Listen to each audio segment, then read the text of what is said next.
Gracias doy a Dios por las enseñanzas que he recibido a través suyo, pastor. Dios lo continúe bendiciendo. Saludo desde Colombia.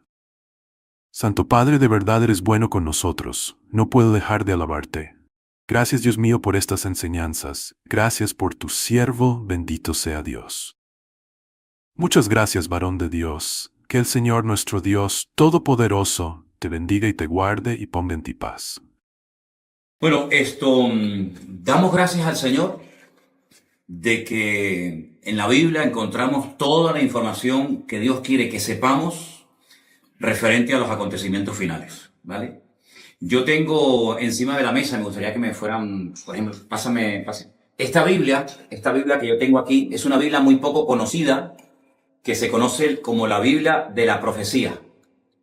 Es una Biblia que es igual que todas las Biblias del mundo, evidentemente, pero es una Biblia que tiene estudios sobre temas proféticos y tiene muchísimos esquemas, muchísimas fotografías, muchísimos estudios, libro por libro, de todas y cada una de las profecías que aparecen en la Biblia.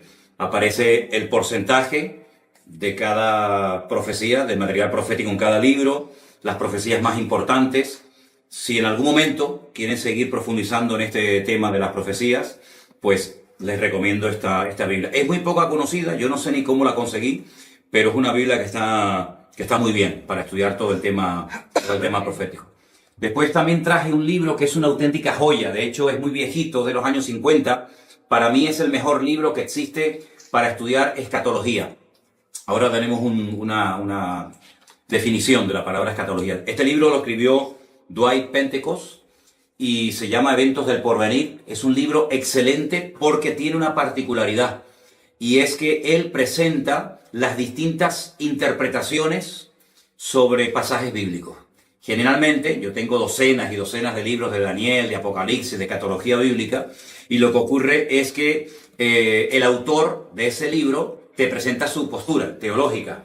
Pero sin embargo, este autor es muy bueno porque te dice, hay personas que este pasaje lo interpretan así, así, así.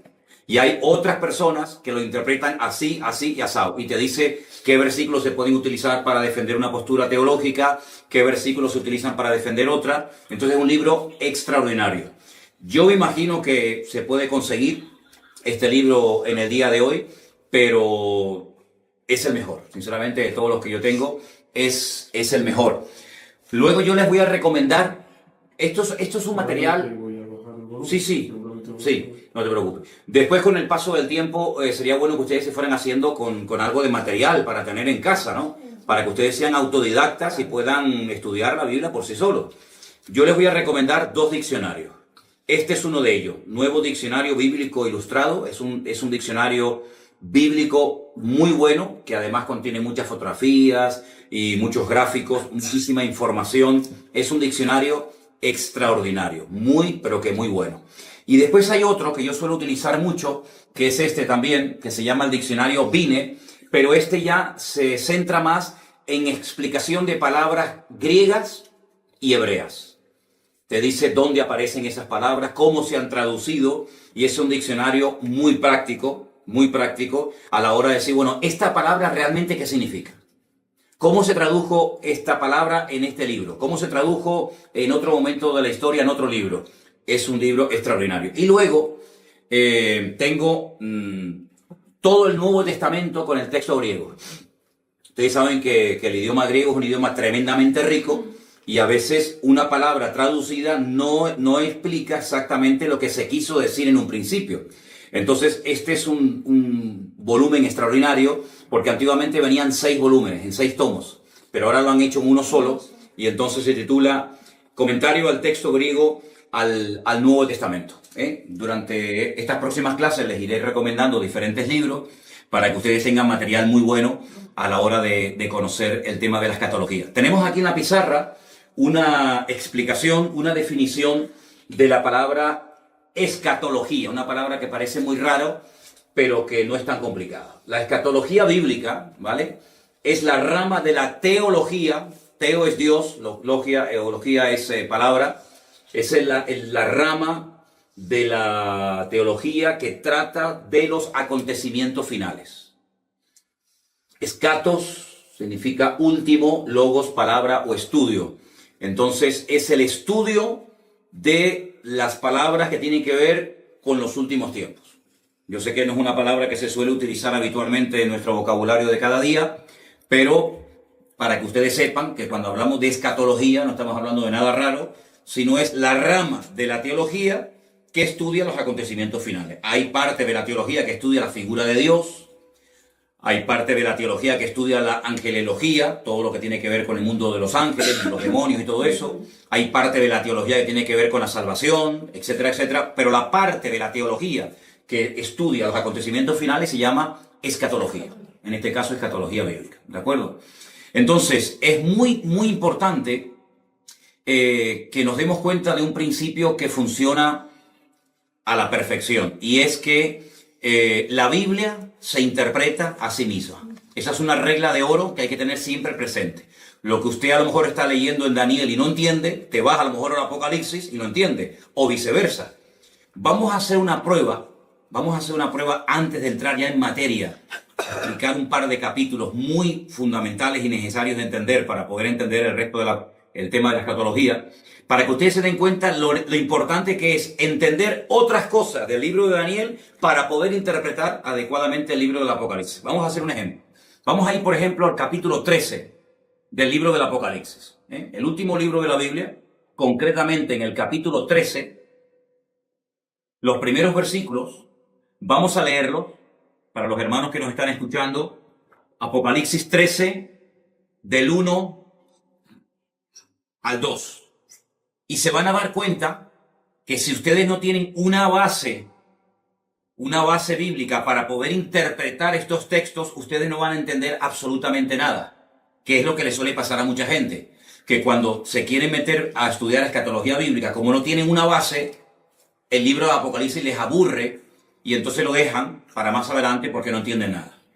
Apocalipsis 13:1 dice: me paré sobre la arena del mar y vi subir del mar una bestia. Fíjense el dato que nos da aquí. Tenía 7 cabezas y 10 cuernos. Y en sus cuernos 10 diademas. Y sobre sus cabezas un nombre blasfemo. La bestia que vi era semejante a un leopardo. Sus pies como de oso. Y su boca como boca de león. Y concluye el versículo 2 diciendo que el dragón le dio 3 cosas. Le dio poder, le dio su trono y le dio grande autoridad. Ahora, está bien claro que este animal no existe. No hay ningún animal que se parezca a un leopardo, pero que cuando observa sus pies es como un oso y cuando habla es como un león. Entonces uno dice, esto no se puede interpretar literalmente. Detrás de esto hay un lenguaje simbólico. Cada animal, cada cosa que aquí nos proporciona el texto, tiene que significar algo, y como no sé lo que es ese algo, no entiendo el pasaje. Entonces lo que la gente hace es que lo descarta y ya digo, lo deja para más adelante. Entonces, lo primero que vamos a estudiar esta tarde es la figura o la imagen del rey Nabucodonosor. Y nos vamos al capítulo 2 del libro de Daniel. Leí estos versículos de Apocalipsis 13 para que os deis cuenta que si ustedes no entienden el pasado, no pueden entender el futuro. Entonces, en Daniel capítulo 2 es un capítulo extraordinario porque nos habla acerca de un sueño que el rey de Babilonia, en este caso Nabucodonosor, tuvo. Y entonces él dice que él quería saber su interpretación. Pero cuando él se reúne con todos los magos, sátrapas y adivinos de su corte, él les dice algo. Quiero que ustedes me interpreten el sueño que he tenido. Quiero saber lo que significa. Pero lo primero que quiero es que me digan qué fue lo que soñé. Y cuando yo vea que ustedes han sido capaces de contarme lo que yo soñé, entonces yo sabré que ustedes son capaces de interpretarme el sueño. Claro, esto nunca se había pedido. Las personas que estaban a su alrededor en la corte le dijeron, pero rey, ¿cómo te vamos a interpretar el sueño si no nos lo cuentas? Cuéntanos el sueño y nosotros te diremos lo que significa. Y él dijo, de eso nada.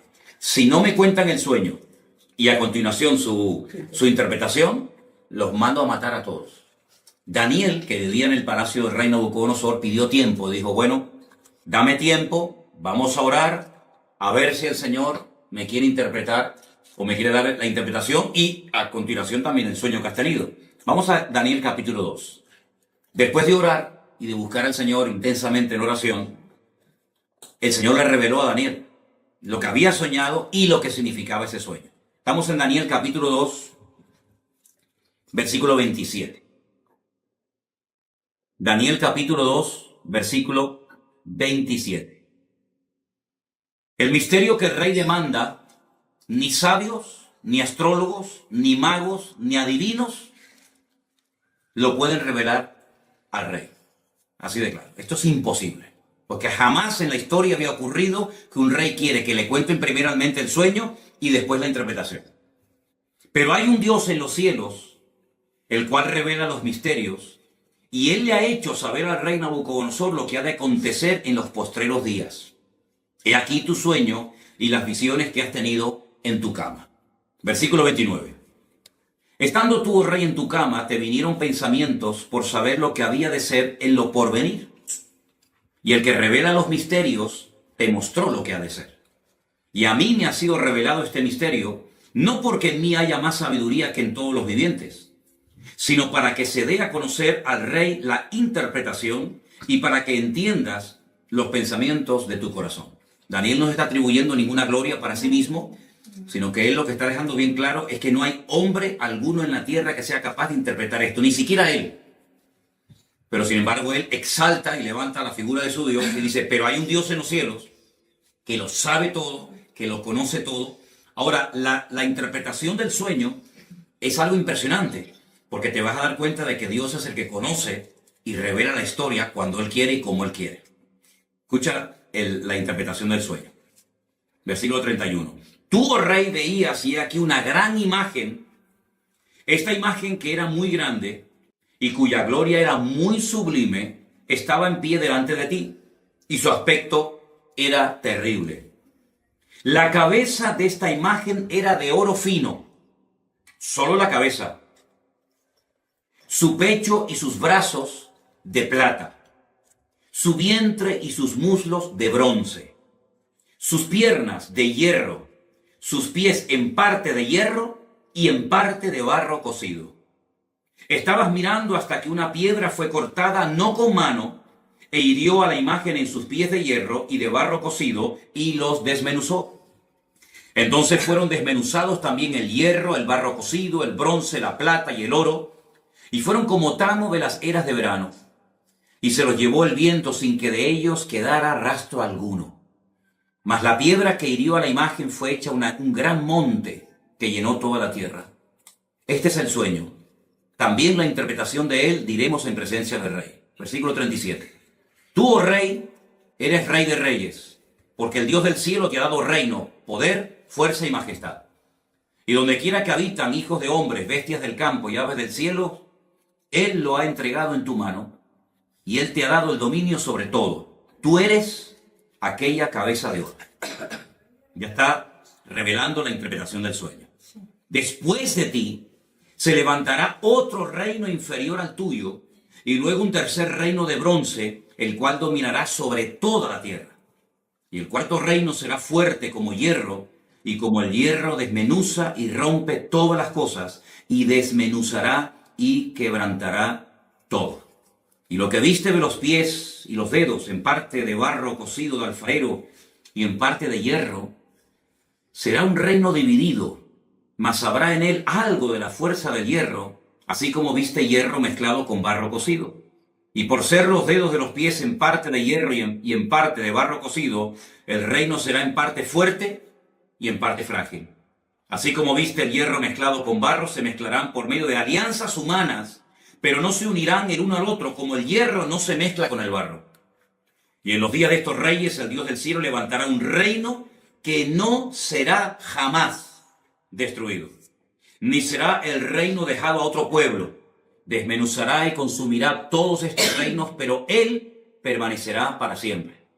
Y de la manera que viste que del monte fue cortada una piedra, no con mano, la cual desmenuzó el hierro, el bronce, el barro, la plata y el oro, el gran Dios ha mostrado al rey lo que ha de acontecer en lo porvenir, y el sueño es verdadero y fiel su interpretación. Claro, ante semejante revelación, este rey soberbio, que era el que gobernaba la tierra en aquel momento, dice que se postró sobre su rostro, se humilló ante Daniel y mandó que le ofrecieran presentes e inciensos. Es decir, vamos a ver, es que lo que Nabucodonosor está viendo es espectacular, porque si tú has sido capaz, por el poder de tu Dios, de recibir la revelación del sueño que yo he tenido, yo no tengo ninguna duda de que lo que tú me has interpretado es verdad. Es decir, la credibilidad que tú tienes a la hora de interpretarme el sueño te la da el hecho de que primero me has contado el sueño. Y esto es algo realmente descomunal. Ahora, tenemos aquí, lo íbamos a poner en la pantalla, pero nos falló a última hora el proyector. Tenemos aquí una imagen muy interesante de lo que soñó el rey Nabucodonosor. Ustedes pueden comprobar aquí la imagen, que está compuesta por 4 materiales diferentes. Tenemos la cabeza de oro, el pecho y los brazos de plata, el vientre y los muslos de bronce, fíjense que va de mayor categoría a inferior, y las piernas de hierro y los pies mezclados hierro y barro. Aquí, a este lado, tienen ustedes el nombre del imperio que representa o simboliza cada uno de estos materiales. El oro, recuerden esto, representa el imperio babilónico, que duró desde el 607 hasta el 539 antes de Cristo. Ese reino lo conoció Daniel, porque era el reino en el cual él vivía en aquel tiempo. Este fue el reino que atacó Jerusalén, que destruyó el templo, que se llevó cautivos a miles y a miles de personas, uno de ellos Daniel, ¿verdad? Y ese fue el reino que estaba en ese momento gobernando el mundo. Pero la profecía o la interpretación del sueño profético decía que cuando este reino cayera, porque no era un rey eterno, se levantaría otro reino. Y fíjense que como tiene 2 brazos, nos habla acerca de 2 naciones diferentes. Los medos persas. Y este reino fue desde el 539 hasta el 531 después de Cristo. Los medos persas. Los persas hoy en día siguen existiendo bajo el nombre de Irán. Los iraníes son persas. Y los medos no tienen tierra y serían hoy en día los famosos kurdos. Los kurdos, los que están siempre tratando de reclamar un trocito de tierra para ellos. Y esto, cuando tú miras atrás, claro, para Daniel esto era profético, esto no se había dado. Esto era, bueno, vamos a ver si esto es verdad. Pero tú sabes perfectamente que cuando miras atrás, no solamente porque la Biblia lo dice, sino porque la historia secular lo corrobora, efectivamente.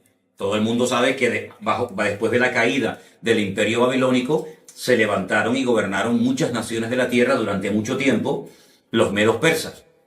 Pero ese imperio, que también lo conoció Daniel, pues cayó y se levantó un tercer imperio que lógicamente ya Daniel no pudo conocer, porque si no, este hombre ¿cuántos años va a tener? ¿Ve? Este imperio, que era el imperio de los griegos, del cual habla mucho la Biblia en el libro de Daniel, iría desde el 331 hasta el 168 antes de Cristo. Y está representado por el vientre y los muslos de bronce. ¿Vale? Y el rey más famoso de este imperio, sin lugar a dudas, fue Alejandro Magno, del cual indirectamente también habla la Biblia, y lo vais a ver en otras profecías y en otros capítulos del libro de Daniel. Pero el imperio... Perdón, ¿de sí. bronce o de cobre? ¿Perdón? ¿De bronce o de cobre? De bronce. Se pone cobre. De cobre. ¿Dónde está? Aquí tiene. Sí, bueno, pero bronce. Es bronce. Bronce. ¿Ok? Ese imperio, aunque fue un imperio muy importante que ejerció una influencia tremenda, prueba de ello que el Nuevo Testamento se escribió en el idioma de esta gente, en el idioma de los griegos, ¿vale? Ese imperio cayó. Y hay cosas muy interesantes que contar acerca de ese imperio. Y se levantó un cuarto imperio que está representado por las piernas de hierro, y fue un imperio que casi duró 1000 años. Ten en cuenta que de todos los miembros del cuerpo humano, el miembro más largo son las piernas. Y por eso las piernas representan al imperio romano. pero hay dos piernas, y así como había dos brazos que representan a los medos y a los persas, también había dos partes del Imperio Romano muy importantes, Oriente y Occidente, ¿vale? La capital del Imperio Romano en Oriente, ¿cuál era? Constantinopla. Y la capital del Imperio Romano en Occidente era Roma, ¿vale? Este fue el imperio del Nuevo Testamento. Este es el imperio que conoció Cristo, que empezó en el 476 hasta el 900 y pico, después de Cristo. De todos los 4 imperios que aquí se menciona en la Biblia, que iban a aparecer a lo largo de la historia de la humanidad, el único que encontramos en el Nuevo Testamento es el imperio de los romanos. Estos 3 ya habían desaparecido en la época de Cristo. El babilónico, el medo-persa y el griego ya no existían, aunque lógicamente dejaron mucho de su influencia. Y bueno, todavía se pueden ver vestigios y ruinas y monumentos de estos imperios, pero que desaparecieron antes de Cristo. El Antiguo Testamento, la Tanaj, como se llama en hebreo, nos relata la historia del imperio babilónico, nos relata la historia del imperio medo-persa, pero no dice absolutamente nada del tercer imperio, que es el imperio de los griegos. No tenemos información en nuestras Biblias sobre el imperio griego. Pero en el Concilio de Trento, siglo XVI, ¿vale? Concilio de Trento, siglo XVI, la Iglesia Católica, a través del Papa de turno, decidió por su cuenta y libre albedrío, meterle 7 libros más al Antiguo Testamento. Y uno de esos libros, yo les recomiendo que lo lean. Se llama Primera de Macabeos y Segunda de Macabeos. Por eso si alguien te dice, oye, ¿por qué la Biblia de ustedes tiene 66 libros y la de los católicos tiene 72? ¿Es que ustedes le han quitado libros? No, es al revés. No es que nosotros le hayamos quitado libros, es que ustedes le han metido libros. Ustedes le han metido 7 libros más en el Concilio de Trento, siglo XVI. Esos libros, por ejemplo, se llaman Sabiduría, Judith, Tobías, Primera y Segunda de Macabeos.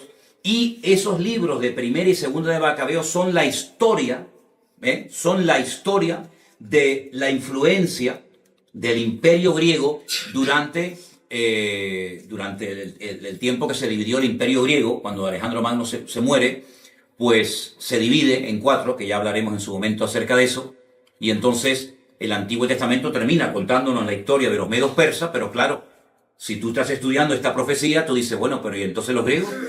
Es que el Antiguo Testamento no termina contándote la historia de los griegos.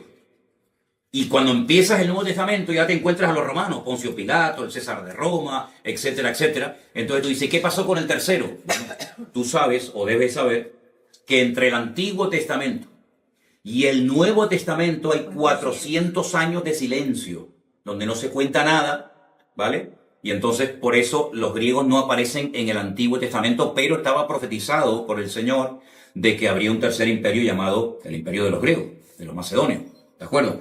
Entonces lo que tienen que aprenderse sí o sí de memoria, y no es tan complicado, son 8 palabras: oro, plata, bronce y hierro. Mira qué fácil.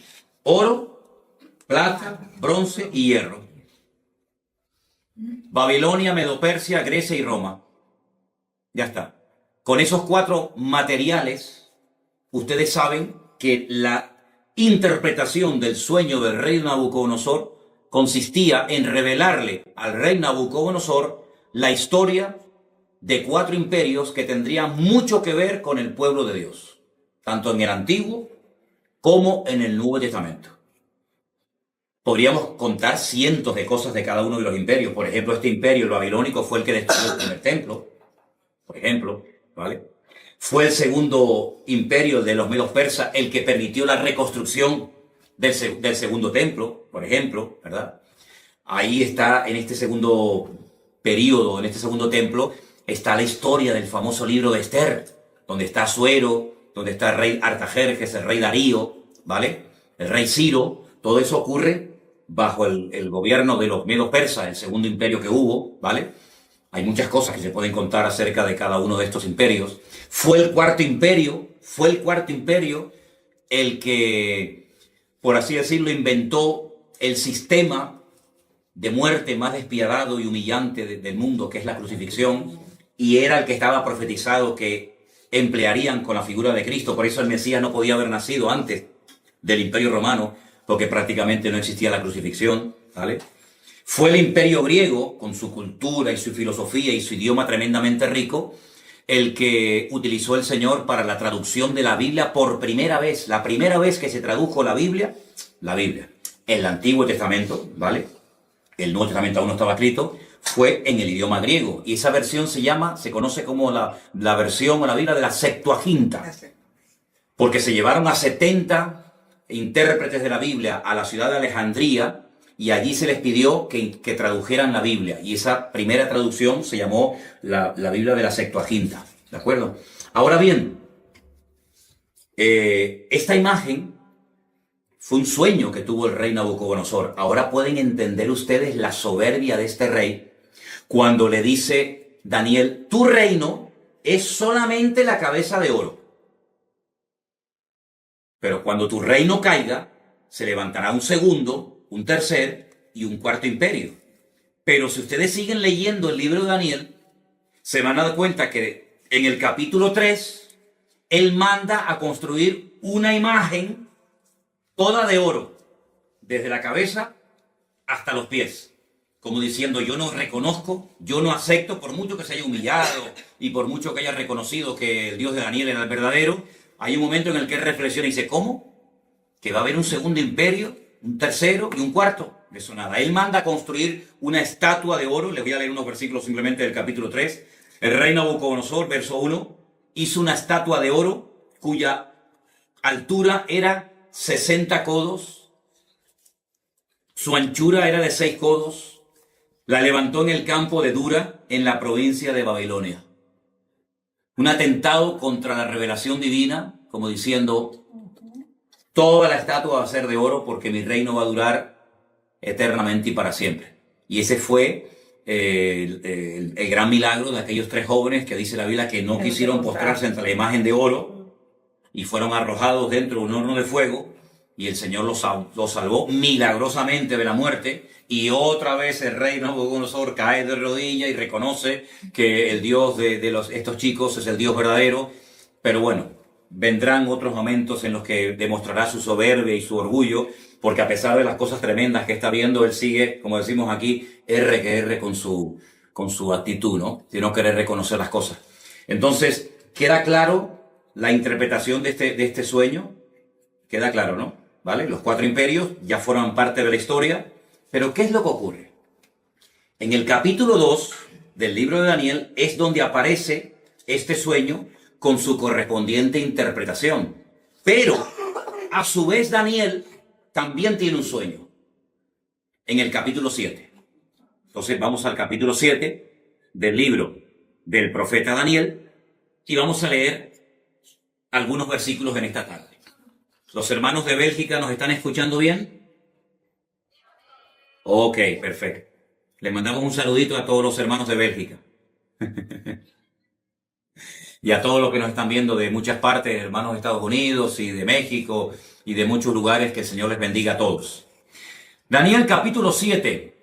Y van a ver lo importante que es entender la interpretación de este sueño que tuvo Daniel para poder entender los primeros versículos que leímos en esta tarde de Apocalipsis capítulo 13, donde no se entendió nada, pero vais a ver qué importante. Daniel capítulo 7, voy a pedirles a alguno de ustedes que lea un versículo, yo leo el siguiente, pero tienen que leerlo fuerte porque estamos grabando, ¿de acuerdo? Daniel 7:1. En el primer año de Belsasar, rey de Babilonia, tuvo Daniel un sueño. ¿Ven? Ya no está Nabucodonosor como rey, ahora es Belsasar, pero sigue estando el reino de Babilonia. Tuvo un sueño y visiones de su cabeza mientras estaban en su lecho. Luego escribió el sueño y relató lo principal del asunto. ¿Alguien que lea el versículo 2? Daniel dijo: miraba yo en mi visión de noche, y he aquí que los 4 vientos del cielo combatían en el gran mar. Versículo 3 dice, y 4 bestias grandes diferentes, la una de la otra, subían del mar. La primera era como león y tenía alas de águila. Yo estaba mirando hasta que sus alas fueron arrancadas, y fue levantada del suelo, y se puso enhiesta sobre los pies a manera de hombre, y le fue dado corazón de hombre. Versículo 5. Y he aquí otra segunda bestia, semejante a un oso, la cual se alzaba de un costado más que de otro. Tenía en su boca 3 costillas entre los dientes, y le fue dicho así: levántate y devora mucha carne. Después de esto miré, y he aquí otra, semejante a un leopardo, con 4 alas de ave en sus espaldas. Tenía también esta bestia 4 cabezas, y le fue dado dominio. Después de esto miraba yo en las visiones de la noche, y aquí la cuarta bestia, espantosa y terrible en gran manera, fuerte, la cual tenía unos dientes grandes de hierro, devoraba y desmenuzaba, y las obras hollaba con sus pies, y era muy diferente de todas las bestias que vi antes de ella, y tenía 10 cuernos. Mientras yo contemplaba los cuernos, he aquí que otro cuerno pequeño salía entre ellos, y delante de él fueron arrancados 3 cuernos de los primeros. Y he aquí que este cuerno tenía ojos como de hombre, y una boca que hablaba grandes cosas. Estuve mirando hasta que fueron puestos tronos, y se sentó un anciano de días, cuyo vestido era blanco como la nieve, el pelo de su cabeza como lana limpia, su trono llama de fuego, y las ruedas del mismo fuego ardiente. Un río de fuego procedía y salía de delante de él. Millares de millares le servían, y millones de millones asistían delante de él. El juez se sentó, y los libros fueron abiertos. Yo entonces miraba a causa del sonido de las grandes palabras que hablaba el cuerno, miraba hasta que mataron a la bestia, y su cuerpo fue destrozado y entregado para ser quemado en el fuego. Había también quitado a las otras bestias su dominio, pero les había sido prolongada la vida hasta cierto tiempo. Estamos en el versículo 13. Ahora el 13. Miraba yo en la visión de la noche, y aquí con las nubes del cielo venía uno como hijo de hombre, que vino hasta el anciano de días, y le hicieron acercarse delante de él. Y le fue dado dominio, gloria y reino, para que todos los pueblos, naciones y lenguas lo sirvieran. Su dominio es dominio eterno, que nunca pasará, y su reino es uno que nunca será destruido. Se me turbó el espíritu a mí, Daniel, en medio de mi cuerpo, y las visiones de mi cabeza me asombraron. Me acerqué a uno de los que asistían y le pregunté la verdad acerca de todo esto, y me habló y me hizo conocer la interpretación de las cosas. Escuchen, estas 4 grandes bestias son 4 reyes que se levantarán en la tierra. Primer dato interesante, verso 18. Después recibirán el reino los santos del Altísimo, y poseerán el reino hasta el siglo, eternamente y para siempre. Entonces tuve deseo de saber la verdad acerca de la cuarta bestia, que era tan diferente de todas las otras, espantosa en gran manera. Tenía dientes de hierro, uñas de bronce, que devoraba y desmenuzaba, y las sobras hollaba con sus pies. Asimismo, acerca de los 10 cuernos que tenía en su cabeza, y del otro que le había salido, delante del cual habían caído 3, y este mismo cuerno tenía ojos y boca que hablaba grandes cosas, y parecía más grande que sus compañeros. Y veía yo que este cuerno hacía guerra contra los santos y los vencía. Hasta que el anciano vino y se hizo justicia a los santos del Altísimo. Y llegó el tiempo, y los santos recibieron el reino. Podríamos seguir leyendo todo el resto del capítulo, que no tiene desperdicio. Y creo que es bueno que lo leamos, porque lo que más le llamó la atención a Daniel fue la cuarta bestia. Sobre todo, ¿no? Dice que la cuarta bestia será un cuarto reino en la tierra, el cual será diferente de todos los otros reinos. Y a toda la tierra devorará, trillará y desmenuzará. Despedazará, perdón. Y los 10 cuernos significan que de aquel reino se levantarán 10 reyes, y tras ellos se levantará otro, el cual será diferente de los primeros, y 3 reyes derribará. Y hablará palabras contra el Altísimo, y a los santos del Altísimo quebrantará, y pensará en cambiar los tiempos y la ley, y serán entregados en su mano hasta tiempo, tiempos y medio tiempo. Pero se sentará el juez, y le quitarán su dominio, para que sea destruido y arruinado hasta el fin. y que el reino y el dominio y la majestad de los reinos debajo de todo el cielo sea dado al pueblo de los santos del Altísimo, cuyo reino es reino eterno, y todos los dominios le servirán y le obedecerán. Aquí fue el fin de sus palabras. En cuanto a mí, Daniel, mis pensamientos me turbaron y mi rostro se demudó, pero guardé el asunto en mi corazón. Tremendo las visiones y los sueños que esta gente tenía, ¿verdad? Ya el primer sueño del rey Nabucodonosor quedó interpretado. Ahora vamos a interpretar, vamos a decir qué es lo que significan estas 4 bestias que ustedes tienen aquí en la imagen. No sé si se verán bien, porque depende de donde estén sentados, se ve mejor o peor. Primer animal que vio Daniel, un león con alas. Un león con alas. Segundo animal que ve, un oso con 3 costillas en la boca y dice que está apoyado sobre una pierna más que de otro. Luego, ahí hay una falta de estabilidad tremenda. Tercer animal que ve, un leopardo con 4 cabezas. Y la cuarta bestia que ve, una cabeza, 10 cuernos, terrible, espantosa, destructiva, sin piedad, sin misericordia, y fue algo que le espantó tanto a Daniel que él más que nada quería saber qué significaba, qué representaba la cuarta bestia. Ahora, la interpretación de qué representan estos animales es exactamente la misma que la interpretación del capítulo 2 de Daniel. La cabeza de oro representa o representaba a Babilonia, ¿sí o no? Sí. Al lado de la cabeza pongan el león con alas, representa también a Babilonia. Es lo mismo. Lo que pasa que Daniel, como siervo de Dios, ve la ferocidad de los reinos, mientras que, digamos que Nabucodonosor, como rey, lo que ve es la grandeza de los reinos, el oro, la plata, etcétera, etcétera, ¿no? Lo rápido que atacaba ese imperio está representado por las alas del león, ¿verdad? El oso representa a los medos persas, exactamente igual. Uno de los dos era más fuerte que el otro. Los persas eran más fuertes que los medos. Y por eso está apoyado sobre una pata más que de otra. Las 3 costillas que lleva en la boca representan 3 naciones, que le voy a decir qué naciones representa. Tengo aquí otra Biblia. Apunten que esas 3 costillas en la boca representan a Babilonia, Lidia y Egipto. Babilonia, Lidia y Egipto. Lidia. Lidia. Hay un lugar que se llama Lidia, no Lidia. Y Egipto. Y Egipto. ¿Perdón? No es Libia. No, Lidia. Lidia. Como el nombre de... Lidia, con D. Con D. Babilonia, Ok. Lidia, Y Egipto. Y Egipto. Lidia. Ok. El leopardo de 4 cabezas representa al imperio de los griegos.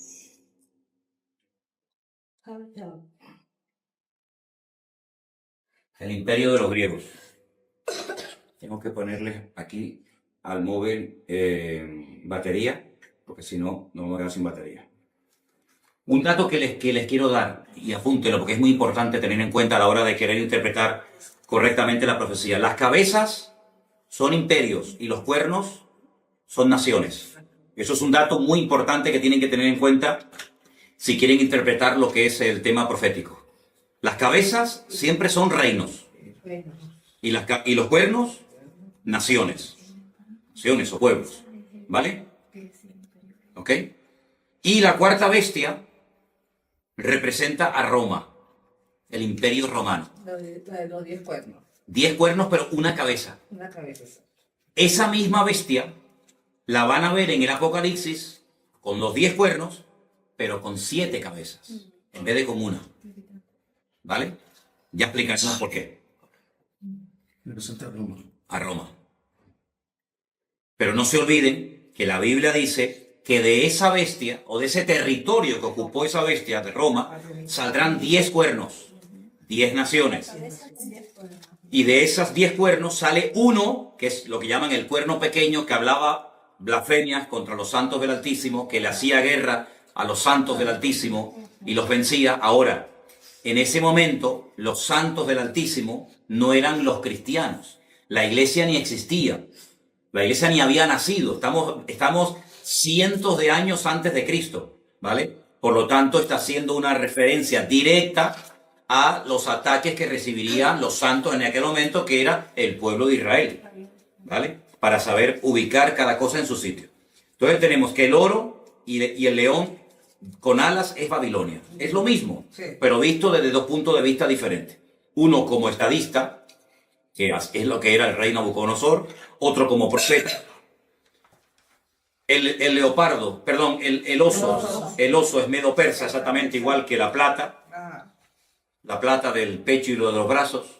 El bronce, que representa a los griegos, está representado por el leopardo de 4 cabezas. ¿Por qué? Porque cuando muere Alejandro Magno, su imperio se divide en 4. Apunten estos 4 nombres, son un nombre un poquito raro, pero es bueno que los anoten. Lisimaco, Seleuco, Ptolomeo y Casandro. Lisimaco, repito, sí, voy despacio, perdón. Lisimaco, me hacen así los hermanos, me hacen así. Lisimaco, Seleuco, Ptolomeo y Casandro. ¿Eso qué era? Eso eran los 4 generales que se repartieron el territorio que le perteneció a Alejandro Magno, que muere a la edad de 30 años cuando él intenta reconstruir la ciudad de Babilonia. ¿Ok? Fue repetir el tercero. A ver. Ptolomeo. Ptolomeo, Casandro, Seleuco, No, Silima. Silimaco, sí, pero Ptolomeo, Casandro, Seleuco y Lisimaco. Recuerden ese nombre Seleuco, porque ustedes van a oír mucho del imperio griego, que tiene que ver mucho con Israel, de los famosos seleucidas. Los seleucidas, cuando ustedes vayan a leer en la Biblia católica esos libros de historia de Israel que le añadieron, como dije antes, en el siglo XVI, Concilio de Trento, al Antiguo Testamento, ustedes van a encontrar un personaje terrible, llamado Antíoco Epifanes. Ese era un seleucida, porque el imperio romano se dividió en 4 y la parte que a él le correspondió era la parte que conocemos hoy en día como Israel. Y este es el que coge un cerdo y lo sacrifica en el altar en el templo de Jerusalén. Porque podríamos hablar mucho, largo y tendido, acerca de las estrategias de estos 4 imperios. Por ejemplo, el primero destruyó el templo. Él no quería que hubiera ningún templo más que el de ellos. Pero el segundo imperio manda a construir el templo. El tercer imperio no lo destruye, pero lo profana. Y el cuarto imperio lo vuelve a destruir. Entonces son las distintas estrategias de Satanás a lo largo de la historia de cómo él ataca al pueblo de Dios. Uno lo destruye, a otro intenta que se asimilen a la cultura de los griegos. De hecho, el templo en la época de los griegos se había convertido en una especie de gimnasio, donde tenían sus ídolos y sus estatuas. ¿Se dan cuenta? Entonces todo esto es muy interesante que lo sepa. Y la cuarta bestia es nada más y nada menos que Roma, ¿sí? Vamos a ponerles aquí, los hermanos, para que sigan viendo el estudio, ¿ok? De acuerdo. Les voy a poner aquí una imagen. Roma. Aquí tienen ustedes, por ejemplo, ¿ves? Al oso, ¿veis? El oso con las 3 costillas en la boca representa a los medos persas, ¿sí? Vamos a ver si puedo ponerles otras imágenes, porque a veces, como dice el refrán, una imagen vale más que 1000 palabras, ¿no? Tenemos, por ejemplo, miren esta imagen de aquí tenemos el león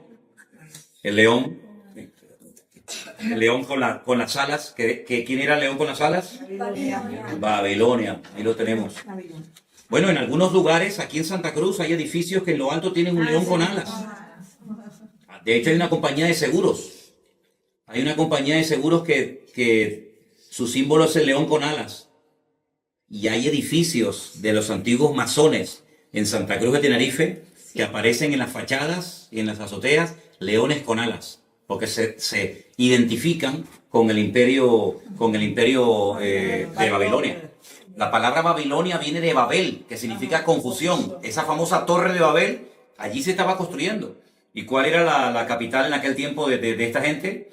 Pues era Nínive, a donde quería mandar el Señor a su siervo, el profeta Jonás, ¿no? Entonces, vamos a ir otra vez a Apocalipsis capítulo 13 y vamos a cambiar las palabras que aparecen ahí por los nombres de los imperios. Y vas a ver cómo lo vas a entender ahora perfectamente.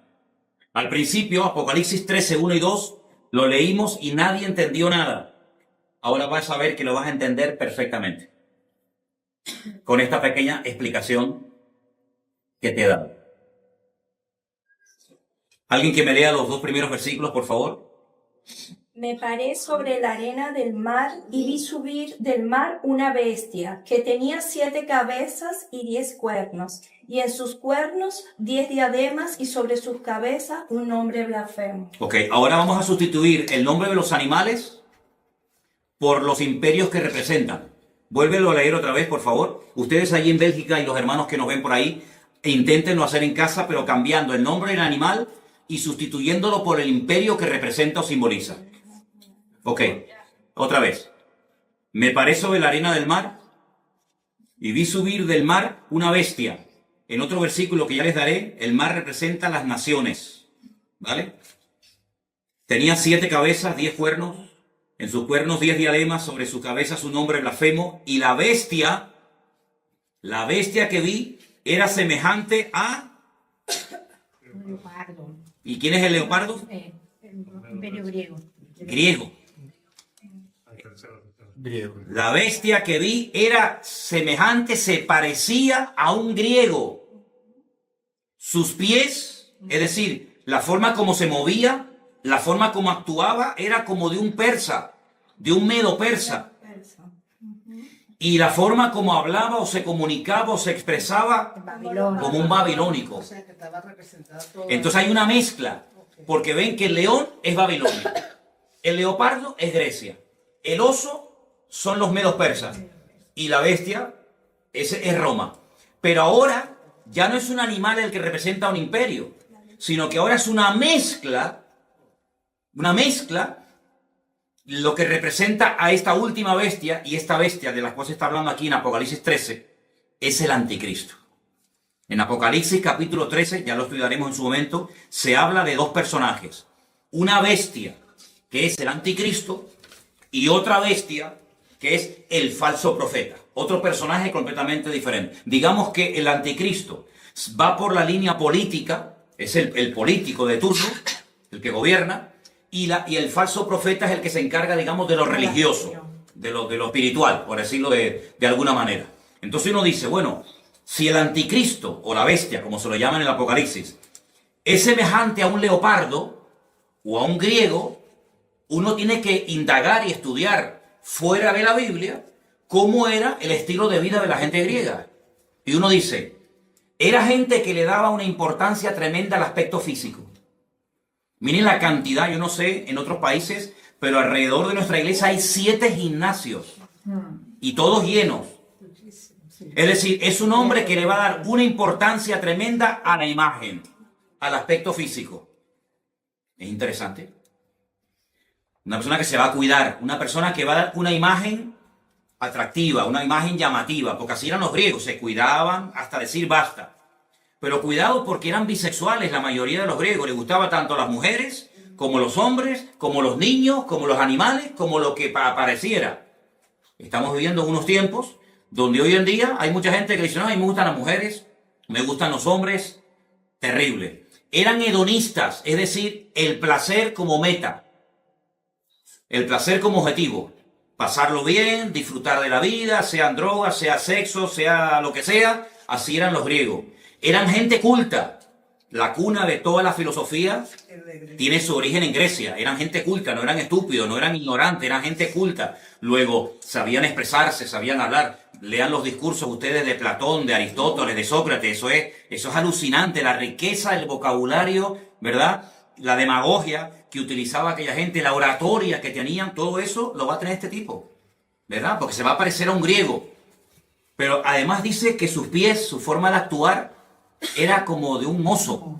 Y los osos son los Medio persas. persa, claro. Oigan hablar ustedes a los persas. Te cautivan.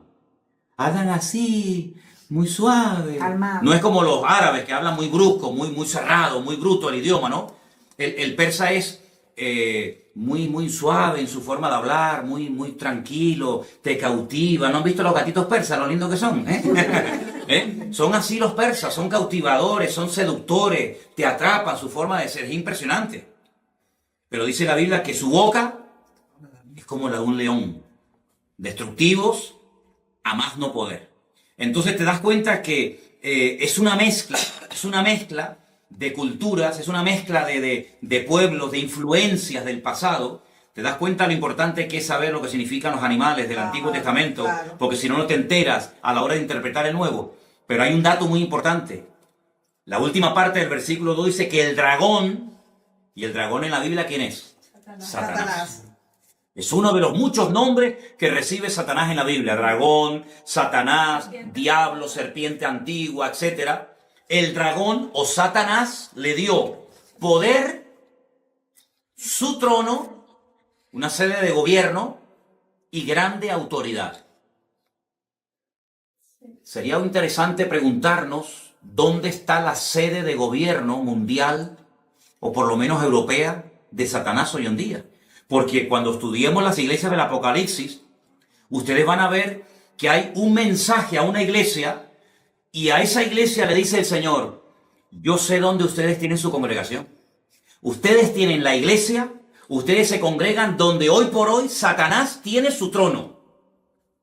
Pero Satanás no tiene hoy en día su trono allí. Entonces tú te vas a dar cuenta de que las naciones que se van a unir en los últimos tiempos para apoyar al anticristo son naciones que surgen del antiguo territorio del Imperio Romano. Y entonces uno tiene que estudiar la historia y preguntarse: ¿y los romanos qué parte del mundo conquistaron? ¿América? No. ¿Oceanía? Tampoco. Los romanos conquistaron toda Europa, todo el norte de África y Oriente Medio.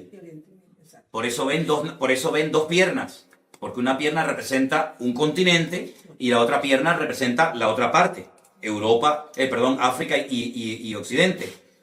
Qué curioso que el único continente del mundo que se ha unido militarmente, económicamente, políticamente, etcétera, etcétera, etcétera, ¿cuál ha sido? Europa. Europa hace años se enfrentó en una guerra donde murieron 65 millones de personas, donde franceses, alemanes, ingleses, austríacos, polacos, todos se odiaban. Sin embargo, hoy en día son amigos y se sientan todos a comer en la misma mesa. Hubo una primera guerra mundial donde murieron millones de personas. Es decir, el único continente donde se han llevado a cabo 2 guerras mundiales ha sido Europa. Y sin embargo, hoy en día se han unido y hay una sede de gobierno hoy por hoy en Europa, que está desde donde nos están viendo ahora mismo nuestros hermanos de Bélgica, allí en Bruselas, desde donde está la sede de gobierno europeo, y lo que se aprueba ahí afecta para bien o para mal al resto de Europa. De hecho, los españoles, los franceses, los alemanes, etcétera, tienen sus eurodiputados, sus representantes en ese lugar donde se dictan leyes de todo tipo. Entonces se dan cuenta de que lo que antes era un sueño o algo imposible, que incluso tuviéramos una moneda en común, los alemanes, los franceses, los italianos, los belgas, los portugueses, los griegos, etcétera, hoy en día es una realidad, ¿verdad? El euro, Europa, hasta nuestro nombre, hasta el nombre de nuestro continente tiene nombre de mitología griega. Estudien, ven, yo no lo voy a decir, pero estudien ustedes, indaguen quién fue Europa. ¿Quién fue Europa? ¿De dónde viene el nombre Europa? Era parte de la mitología de la historia griega.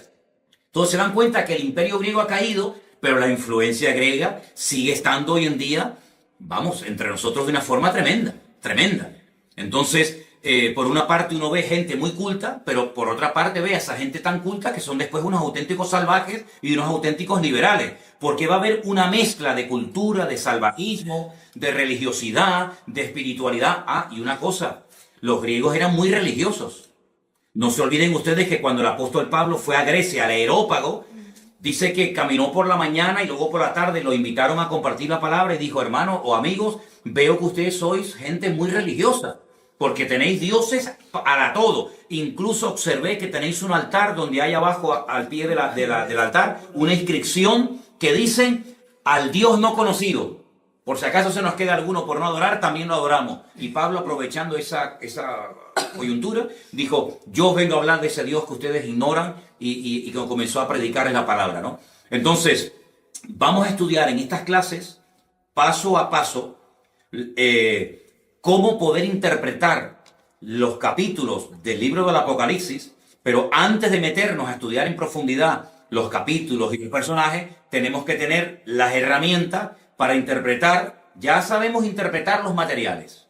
Si yo les digo la plata, los medos persas. El oro, Babilonia. El leopardo de 4 cabezas, que representa la división del imperio griego cuando muere Alejandro Magno, los 4 generales. Ya sabemos quiénes son los griegos. La bestia con una cabeza y 10 cuernos, los romanos. El león con alas, los babilónicos. Bueno, ahora nos quedan los caballos, que cambian de color en el libro de Apocalipsis. Y también nos queda no solamente el tema de los caballos, sino también el lenguaje simbólico que se emplea cuando se habla de algunos imperios en particular, como por ejemplo el macho cabrío y el carnero. Eso lo vamos a ver la próxima semana, cómo hay una batalla entre el macho cabrío y el carnero, cómo se enfrentan el uno al otro, cómo hay un cuerno que le crece de una forma enorme, de una forma desproporcional. Todo eso lo vamos a ir viendo porque el libro del Apocalipsis está escrito en un lenguaje simbólico y hay que dominarlo. Pero luego una cosa que yo creo que es fundamental es, después, con toda esta información, saber poner cada pieza en su lugar. Es decir, todo el mundo ha oído hablar algo del anticristo, de la marca de la bestia, del falso profeta, de Armagedón, ¿vale? Ahora, con todas esas piezas, ¿dónde va cada una? ¿Qué es primero? ¿Los sellos, las copas, las trompetas, el caballo negro, el caballo blanco, el amarillo? ¿Qué va primero? ¿La marca de la bestia o el arrebatamiento de la iglesia? ¿Qué va segundo? ¿La gran tribulación? Todo eso hay que saber ponerlo en su sitio, y la próxima semana, Dios mediante, vamos a poner aquí en la pizarra, vamos a hacer por orden los acontecimientos. Vamos a dar algunos versículos, como mínimo 3 por cada acontecimiento, para que ustedes puedan demostrar, yo creo en esto, por esto, porque lo dice la Biblia, y aprendernos el orden y explicar cada uno de esos acontecimientos, ¿de acuerdo? Entonces, yo quiero darles lugar ahora para que si hay alguna pregunta de lo que yo he explicado esta tarde, que es básico y elemental para poder profundizar en otros textos de la Biblia, cualquier pregunta que tengan, la hagan ahora, que quede grabada, que también quede grabada la respuesta, y así de esa manera, pues, si algo no ha quedado lo suficientemente claro, que lo pregunten ahora, ¿de acuerdo? A ver, ¿alguien tiene alguna pregunta sobre el material que hemos dado en esta tarde? Por favor, con toda libertad. La pueden hacer ahora, ¿sí? Pastor, los 4 generales que cuando Alejandro Magno, que se separaron, ellos también, por supuesto, ellos formaron parte de lo que es ahorita Europa. Entonces, ¿cuáles fueron los sitios donde ellos se establecieron? Muy buena pregunta. Los 4 generales que se encargaron de administrar el territorio que había sido previamente conquistado por Alejandro Magno, se repartieron diferentes zonas. Unas zonas tocaba Europa. Yo lo voy a decir exactamente el próximo día, ¿sí? Otros tomaron territorios de África. Otros territorios tomaron, por ejemplo, lo que sería Palestina y Siria y Jordania. Entonces, eso es muy importante porque de uno de esos cuatro viene el anticristo. Y eso es muy importante porque nosotros tenemos que saber el anticristo qué características como humano tiene. Yo sé que hay películas en Hollywood donde aparece Satanás teniendo relaciones sexuales con una mujer y nace el anticristo. Esas son películas. El anticristo tiene padre y tiene madre.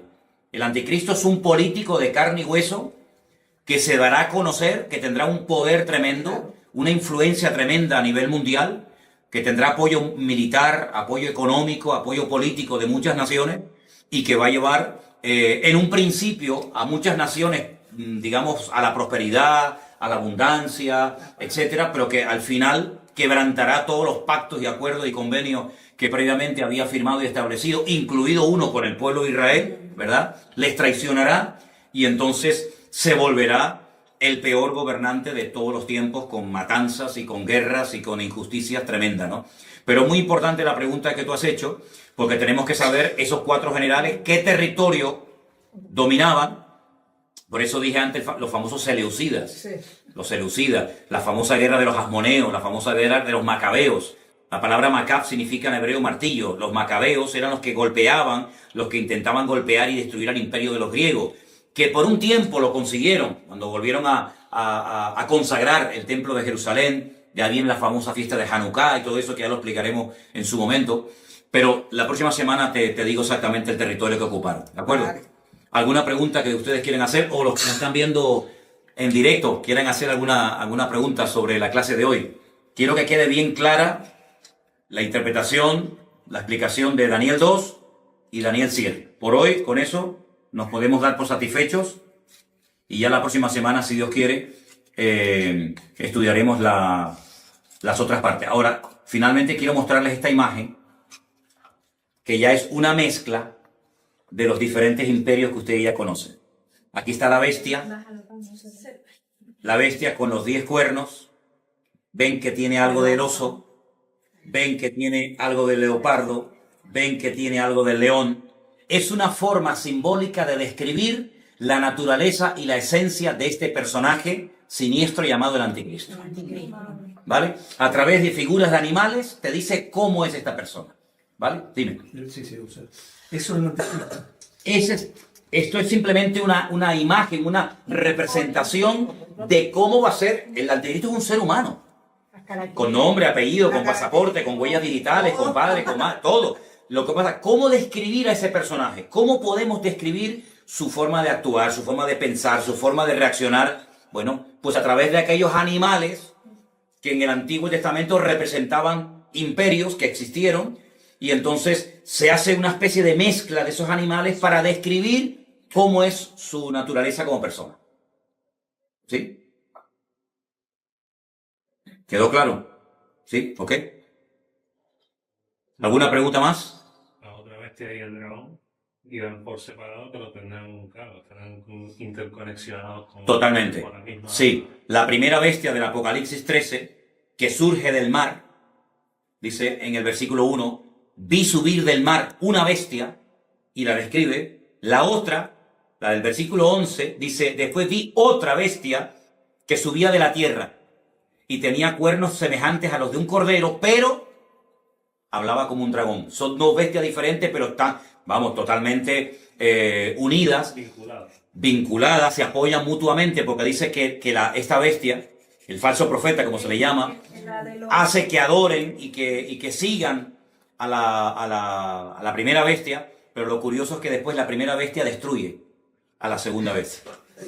Primero se apoyan y luego se matan entre ellos, que es lo que muchas veces hemos visto. Los cananeos, aquellas 7 naciones de Canaán, eran los filisteos, los amorreos, en fin, todas las naciones se odiaban, se mataban entre ellos, pero cuando tenían un enemigo en común, se unían para hacer fuerza, para pelear contra Israel, pero luego después entre ellos se mataban, y entre ellos se odiaban, ¿no? Como por ejemplo pasa hoy en día en el mundo árabe, que se odian entre ellos, se matan entre ellos, pero luego cuando tienen que